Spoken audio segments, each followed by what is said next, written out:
And then friends, David Paulides. Oh, that was a big one. Get Missing Project. Copyrighted edition for our video channel. This is Huck. Oh, what do you smell? You smell lunch? Was that good? Yeah. And this is Huck. She could sit here, seriously, all day and just have me love on her just like this, and she would be the happiest girl on the planet. She just loves this. So Pyrenees, I've been told, are very affectionate. And they'll come over to you, and she'll sit in front of me on the couch sometimes and say, "Dad, just scratch my head." She likes that. Scratch my ears. Show me you love me. Yeah, you're a good girl. Scratch my neck. Yeah. I gotta get to work, okay? Can you sit here and just monitor the show for me? That's her. That's Huck. She's friendly. She's a good girl. Yeah, she's a good girl. She goes, "Hey, what are you doing walking away?" "I gotta work." She goes, "Oh, no. Not until you show him my picture." There's her picture. It's Huck TV. It's her channel. Okay, and away we go. Thank you for being here. You are appreciated. If you could do me one thing right now, just make sure you are subscribed to the channel, please. I've had more people in the last month tell me that they've been unsubscribed and not getting notifications in any time in the channel history. Now, many of you aren't subscribed or are subscribed and you're here, obviously. But friends, do you realize, and I don't know another channel like this, that I've got 492,000 subscribers and I get credit for 20 to 25,000 people watching every week? That's impossible. It just doesn't happen. It just doesn't happen. So tell me, what happened? They're getting shadow banned. They're not even seeing my videos. They're not even seeing my uploads. And it's very frustrating. Can't even tell you. But anyhow, I'm not going to complain. I'm going to appreciate the people that are here. Thank you. Now, the case today, you've never heard about it. It's quite a case. And I was surprised I had never heard about it. And it was through just basic research we found it. And it's a case that it's a 411 case right down the line. It involves a girl 12 years old named Brenda Byman. Brenda Byman. This is Brenda. Missing May 7th, 1961 on a trail at Lake Enid, British Columbia. Kind of the central part of British Columbia in the southern end of the province. She lived in Radium Hot Springs, about 15 miles from the incident. She lived with her mom, dad, and 4 siblings.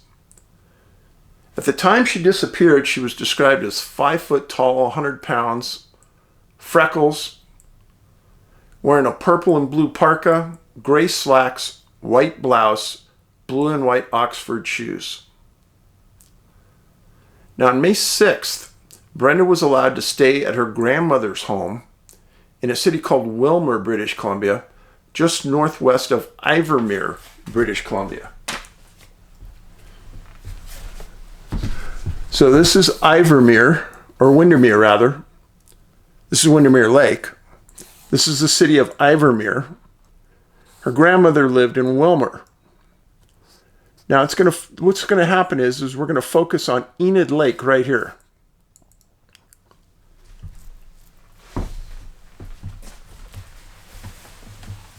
Brenda stayed at her grandma's house before, and she had a friend nearby that she would go play with when she went. And the friend's name was Vivian Barrett, just a little bit older than Brenda. Brenda was allowed to go down meet with Vivian. Vivian said, hey, there's 3 guys in the neighborhood and we're all going to go take a hike. She checked with her grandmother. Her grandmother said, yeah, go ahead. 3 boys, 12, 13, and 17. Edward Carson, John Carson, and Edward Godley.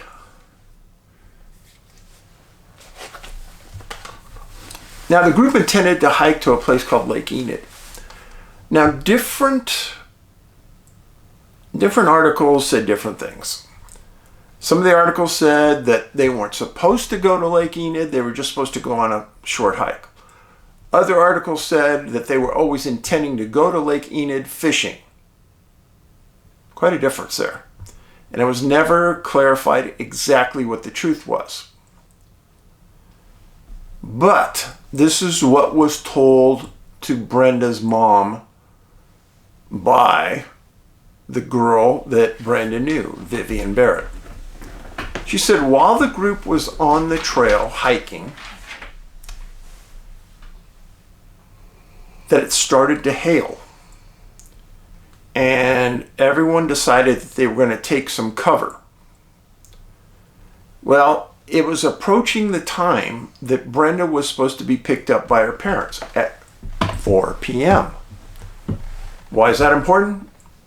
Because do you remember what time I said is the optimum time for a disappearance? 4 p.m. Well, Brenda realizes if she takes cover for too long, she's going to miss her pickup. So she told the group she'd better get going down the trail, even though it was hailing.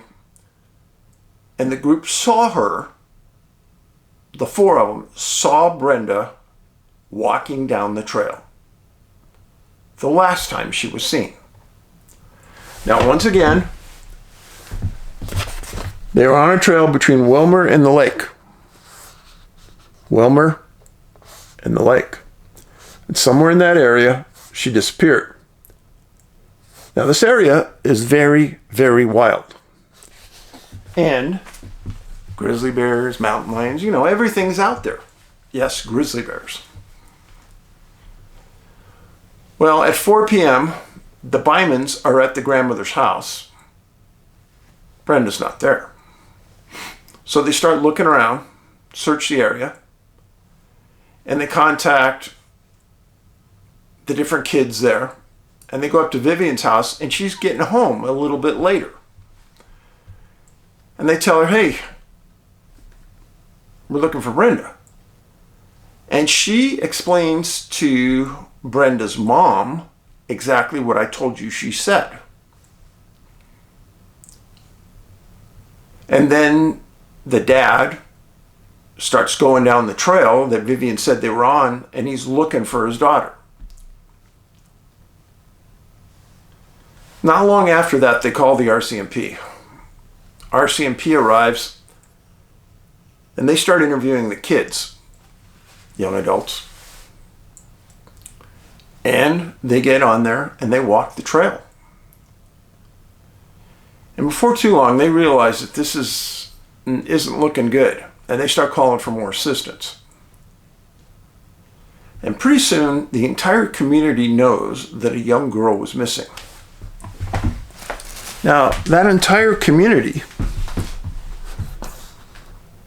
so this is in Wilmer, the entire community of Ivermere, Althalmer, Shuswap, and Windermere, everybody, the word goes out quickly that a girl is missing in here. And as I've told you before, these smaller communities all group together. And that's exactly what happened.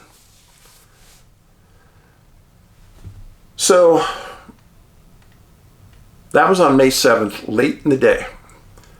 May 8th, early in the morning, all of the mills, and there were several, the mines and the businesses in 4 cities shut down.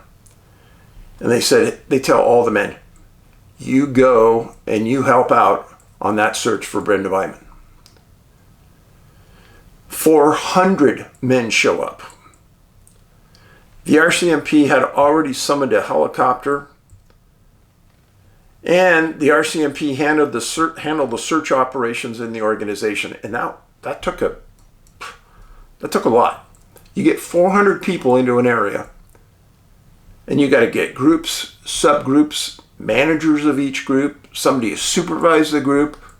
You got to get somebody to feed those people. It's not an easy task. Now, this area has a lot of woods, a lot of greenery, and they needed the men to go out and search. Now, it's important to understand what you're really doing out there. Now, search and rescue manuals say a boy or a girl 10 to 12 years old will be found 95% of the time in 5.6 miles or less from the point they were last seen. But they'll be found 75% of the time in 2 miles or less.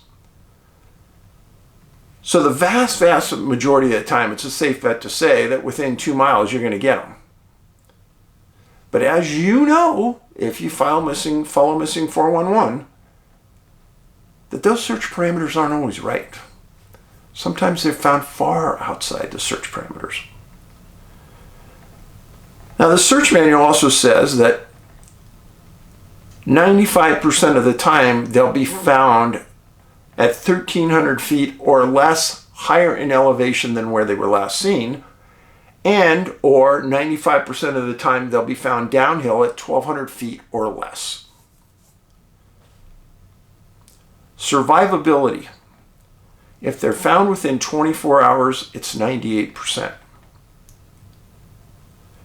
And the search and rescue manual says that only 1% of the cases involving this age group are never found. What's that? I don't know. I don't know where they get their information. I really don't. It's never been made public. Search and rescue just follows whatever the manual says. I don't know. So, working under those assumptions, I'm sure that the searcher said, hey, let's stay within 2 miles because she's probably within that area. Understandably. Well, on May 8th, that full day of searching, there was nothing said about where they were looking, just that a helicopter was requested and they had 400 people. On May 9th, there was another full day of searching, area combed by ground pounders, and they were able to get that helicopter in the sky looking. May 10th. Mrs. Byman talked to the press, and she said she has no doubt that her daughter is scared to death and is probably avoiding those searchers and may be in a panic state. They put 70 men on horseback and 400 on the ground. And they were putting skin divers, scuba divers, searching all the lakes and rivers in the area. Temps at night were in the low 30s. There was talk in the community that animal predation may be involved in this. RCMP quickly discounted the talk of that. They said that if there was, searchers would find that scene, and they had not found any. What they meant by that is if you Google grizzly bear attack, black bear attack, and you take off the search parameters and protection parameters on Google or Yahoo, you're going to see some gory scenes. Even the scenes where the attack started and there's no body there, ultra gruesome. Blood everywhere, torn clothing. People just don't give up when you get in a bear attack. Yeah, it's obvious. And that on that night of May 10th, they decided to build huge bonfires on the hills and mountains in that area, hoping to attract Brenda's attention and to get her to walk towards one of them, which is a great strategy. And It doesn't take a lot of manpower to do it. Just keep the fires going all night. May 11th, it had been raining, freezing rain, and searchers were frozen to the boneyard. And many of them went home because they had been searching for 20 hours a day for 3 days. They went home to catch a few hours of sleep, and the vast majority got right back up and went back into the field after they got warm. RCMP said that there were rumors that a young girl got into a light blue station wagon in the area on Monday. That was the day after Brenda disappeared. They just said that. They didn't put any, what's the right word? They didn't put any confidence in it. They just said it. And now they were saying on May 11th, after they'd been searching now for 3.5, 4 days, that they believed that they had searched all probable areas at least once. Okay. Now the difference between this search and the majority of searches today is that this wasn't done by organized search and rescue teams. This was a group of young men or men and women in a community that just got together, directed by 1 or 2 RCMP officers, and told to go out and search. They didn't know how to search. They probably didn't understand grid searching, shoulder-to-shoulder searching. They probably didn't. So you got to pray that the results were good and that they were thorough and they were diligent. But you really don't know. Now, again, on May 11th, the RCMP stated that the helicopter they'd used for the previous couple of days were grounded because of weather. They said that they had brought in 2 different canine units, and each of them couldn't find a scent trail to follow. They did say that the effort put forth by the volunteer miners and mill workers and business owners was outstanding. The people worked nonstop. Police also said that they had dragged all the area rivers, lakes, and ponds and found nothing. Dismal.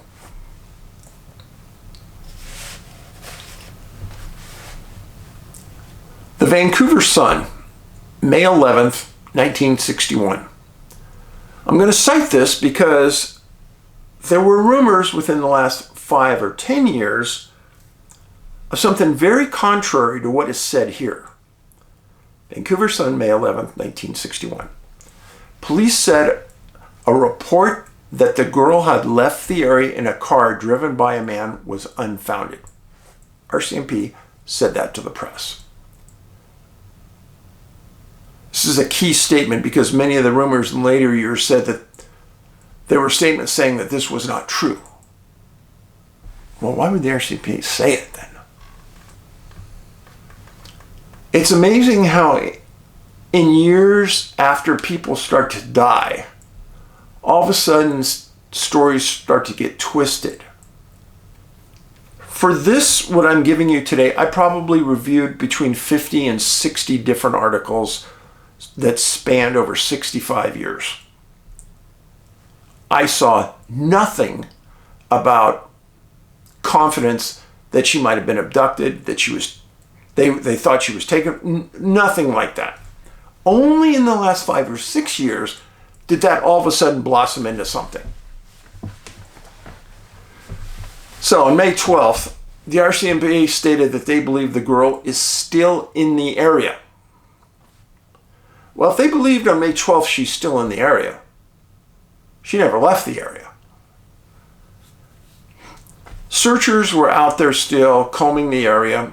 They came across a shoe that was kind of the same sort of Oxford that she was supposedly wearing. And they got their hopes up like, hey, maybe we're on the trail now. One of the searchers runs it back, shows it to the mom, and she says, that's not her shoe. Search is starting to slow down. 250 searchers on scene. And the RCMP told them to push deeper in the woods. Remember what I said, 75% would be found within 2 miles? Well, they weren't finding it. So now they got to go deeper. May 13th. The RCMP said that they questioned experts on survivability. And they said that they didn't think Brenda could still be alive with this freezing rain. Oh, here's another good one. Everything today says that Brenda was wearing very light clothing. I read you the description. She was wearing a coat.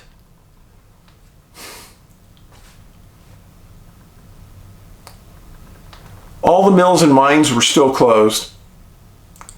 And in fact, there was an article that was written that said that truck drivers that were driving to the mill to pick up their lumber had to work the forklifts themselves to load the lumber on their truck because there was nobody in the yard to do the work because they were all on the search.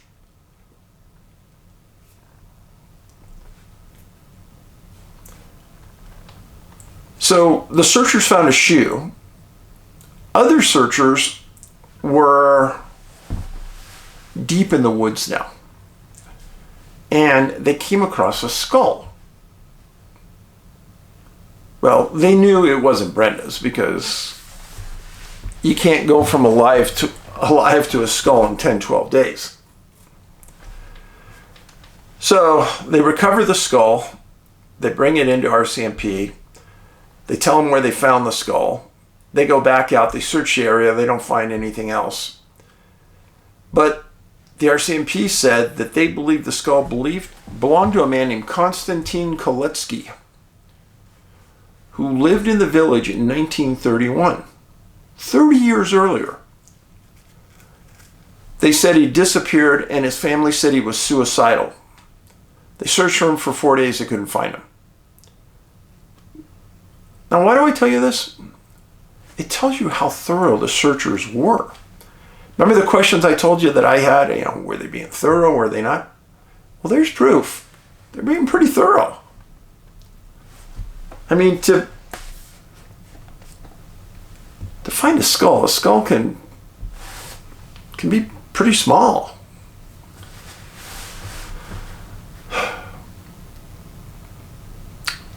Now, the mills, the businesses, and the mines were not paying their employees. They just gave them the time off. So as you get into this search 10, 12 days, a week without a salary to these people is a lot of money. So that's why it went from 400 people per day down to 250. People had to go back to work. On May 15th, they had 250 people still searching. And the RCMP said that all possible areas had now been searched at least twice. And they were going on another round of searches. May 16th, Corporal Charles Peaver of the RCMP said 30 RCMP officers were on site searching.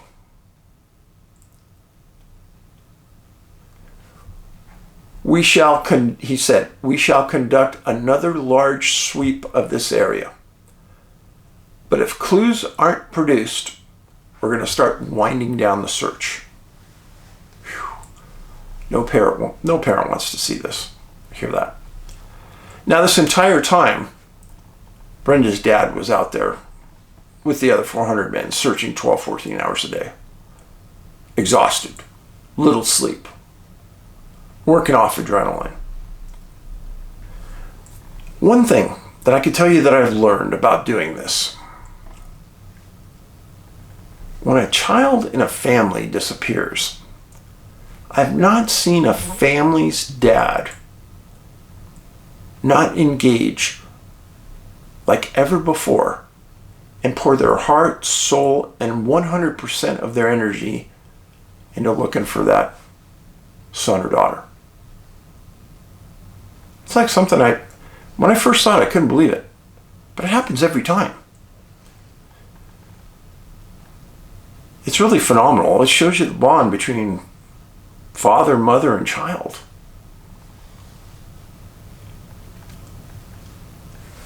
May 18th, men in the community had to go back to work. They had to support their families. RCMP now said that they were looking into the possibility Brenda got a ride out of the area. So wait a minute.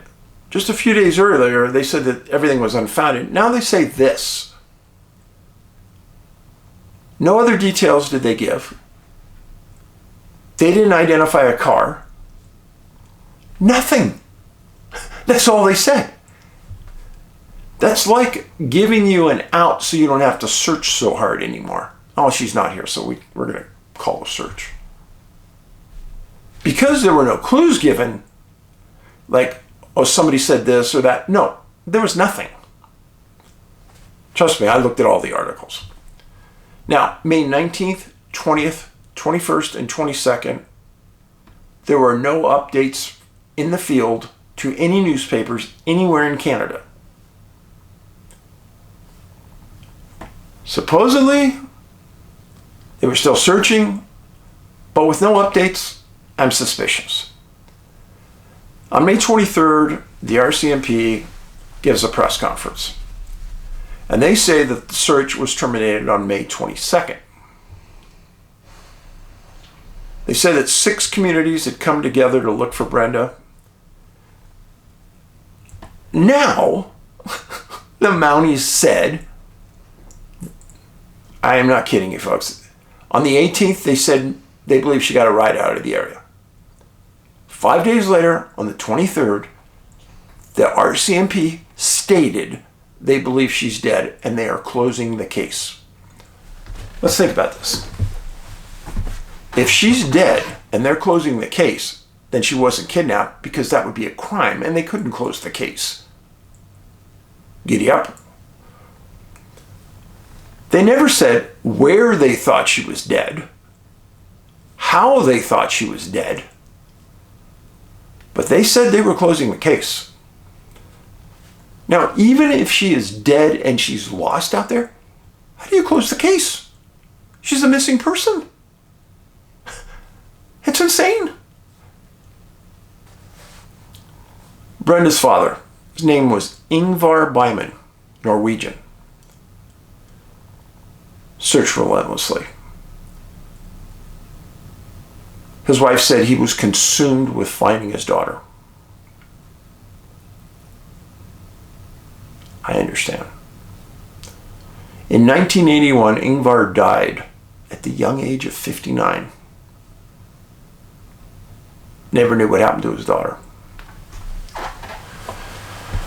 Now, going backwards in time a little bit, mid-70s. I can only tell you that this story, the reason you're getting it is it's so strange.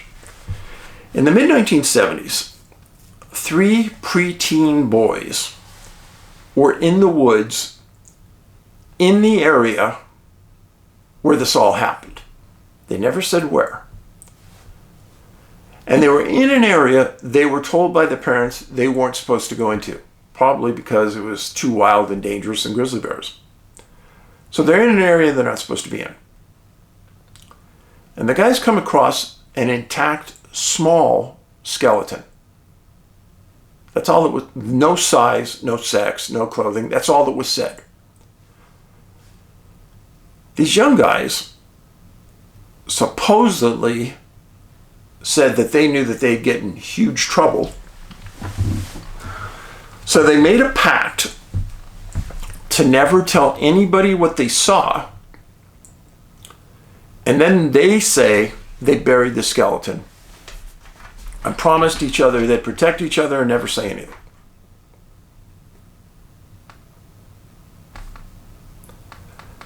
That's what the newspaper said.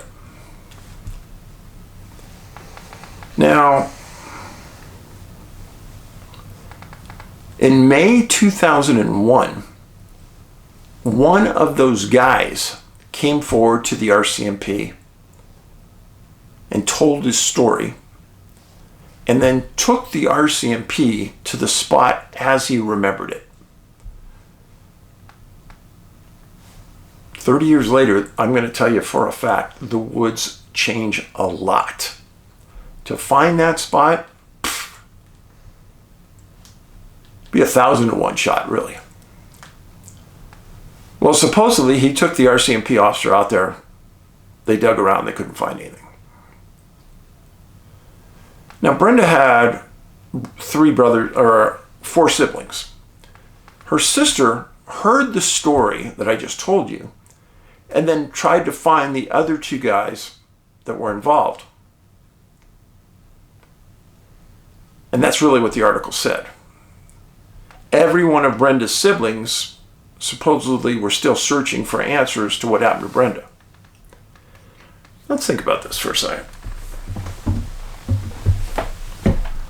Personally, if I was the RCMP officer that went out there with this guy who claimed that they buried this body, he's going on a polygraph.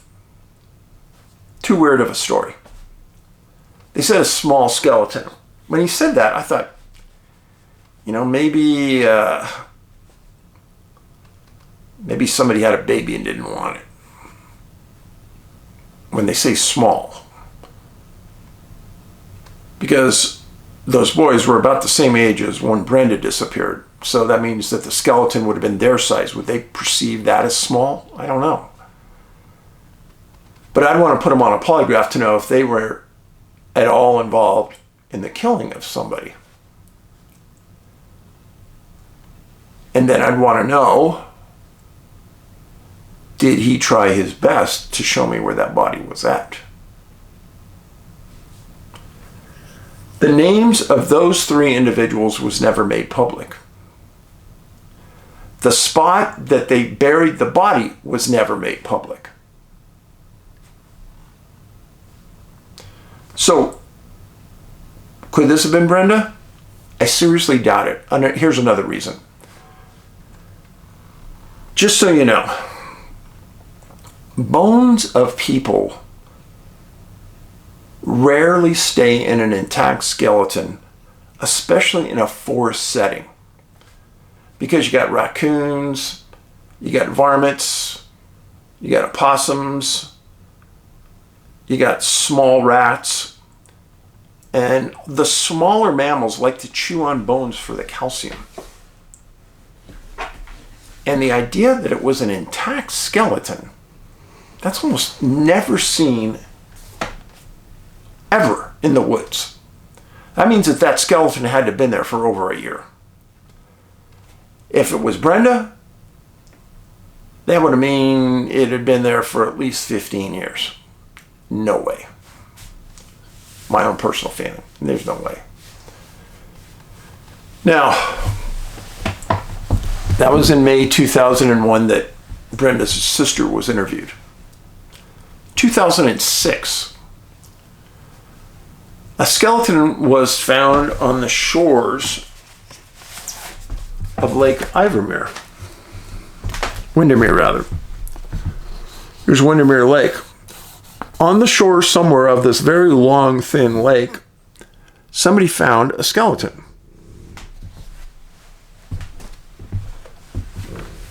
Right away, everyone thought it was possibly Brenda's.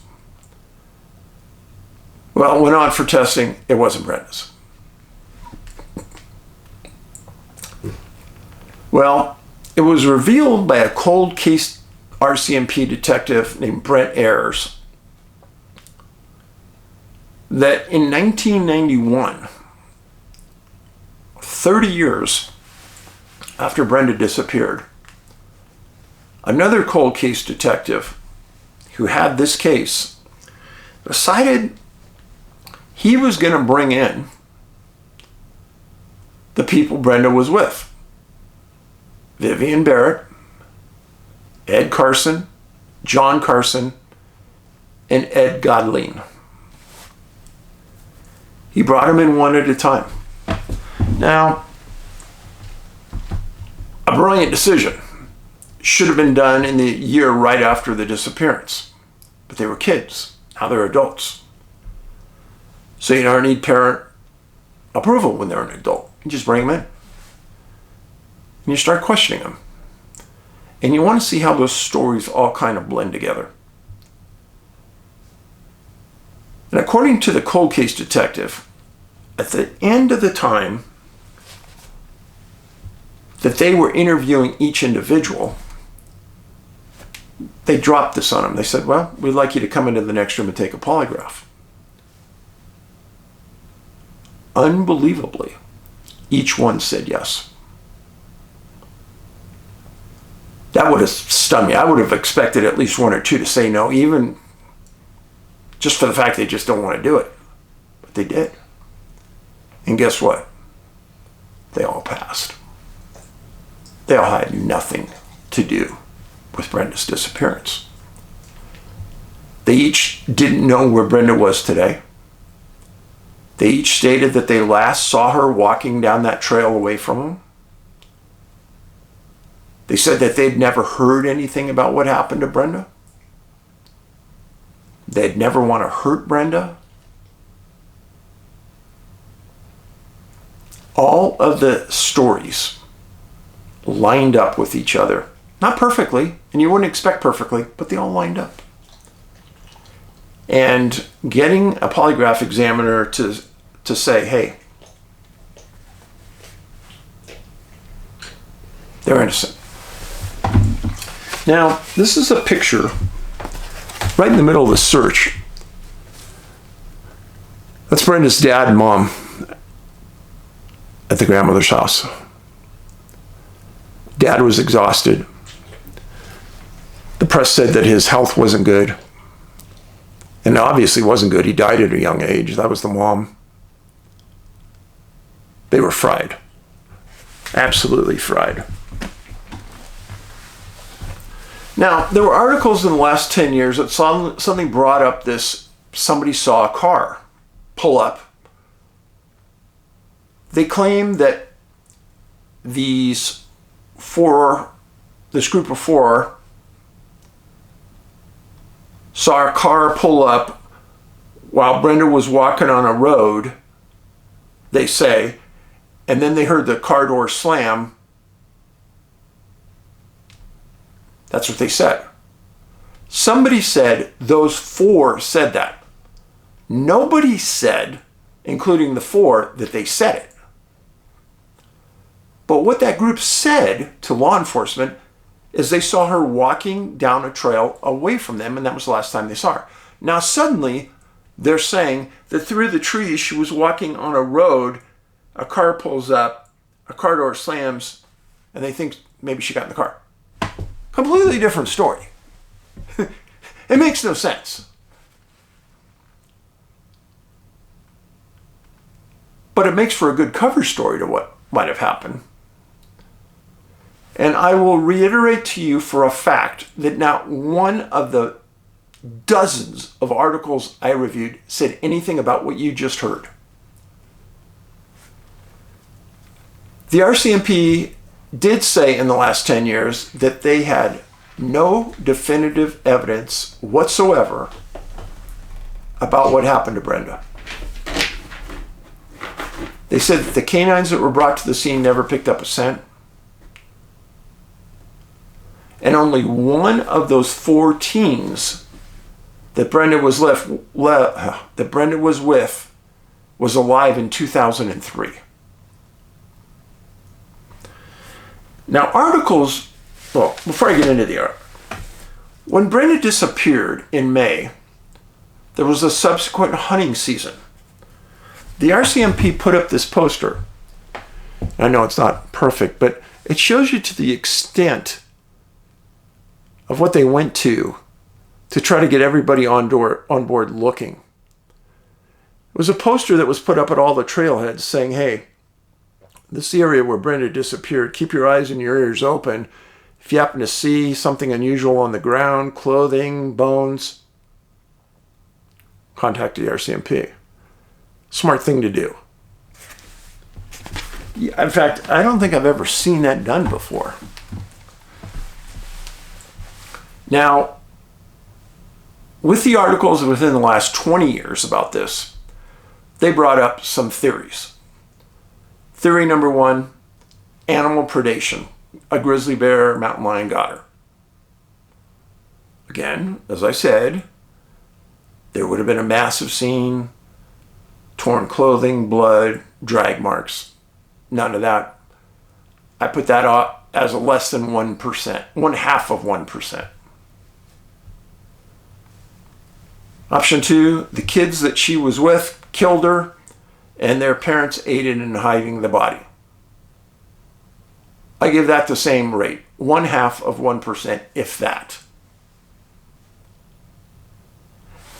Then somebody came up with a real bizarre one. They said that because there was a car there and because a car door slammed, we believe that that was her dad picking her up and he was mad at her and he killed her.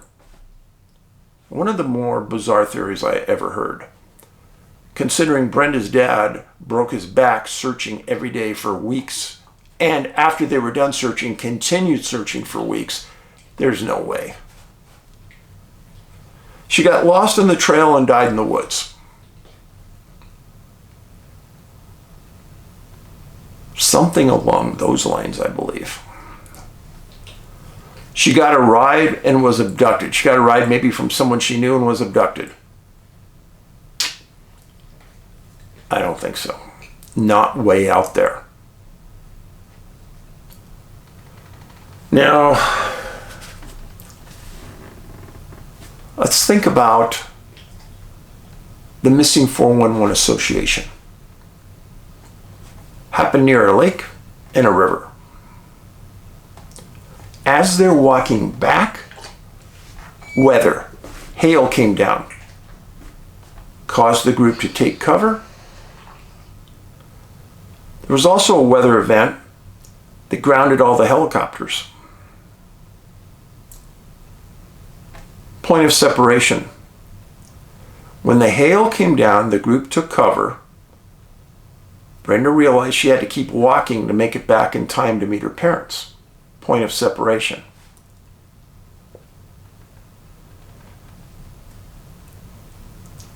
I've told you this before. A lot of people don't believe me. I haven't decided if there's something to it or not. Brenda was staying at her house where her dad was not at. Just her grandmother. RCMP stated that not one clue has ever been found on this case. Where did she go? Where did she go? Right now, even today, this case is now assigned to a cold case detective, which is darn confusing to me. The RCMP stated back in '61, we believe she's dead and the case is closed. Well, I guess it's really not closed, right? If they gave it to a cold case detective. Do I think the case will ever be solved? Never. No, not going to be solved. Why? Well, 3 out of the 4 people she were with were dead in 2003. Her mom and dad are dead. Her siblings really are the only ones carrying this ball, seriously trying to find out what happened. I don't think it's solvable at this point. But I admire her brothers and sisters that are still banging that drum trying to solve it. Really, what you'd want to do is you'd want to review all of the questions that were asked of those 4 by the polygraph examiner. Yeah, look at the questions and then read the answers. You can learn a lot from that. So, thank you for being here. This is a very confusing case with a lot of twists and turns. But I think it's a dead bang on 411 case. Out of Canada, British Columbia again. Lots of cases in British Columbia. especially the southern BC area where this is. If you could do me a favor, share this with on your social media. Really, please. And kindness. I'm around Huck 80% of the time. It's just her and I. And you know, I have no problem being kind to her all the time.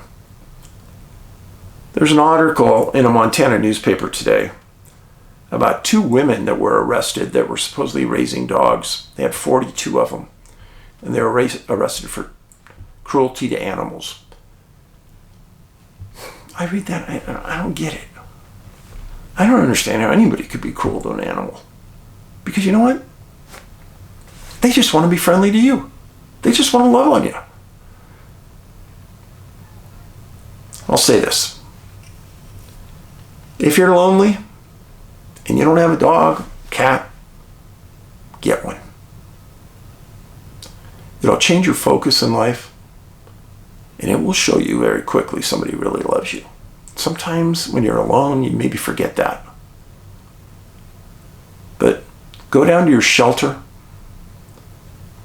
check out their dogs and cats. Just walk through. Take a look. Come back every couple weeks. Take a look.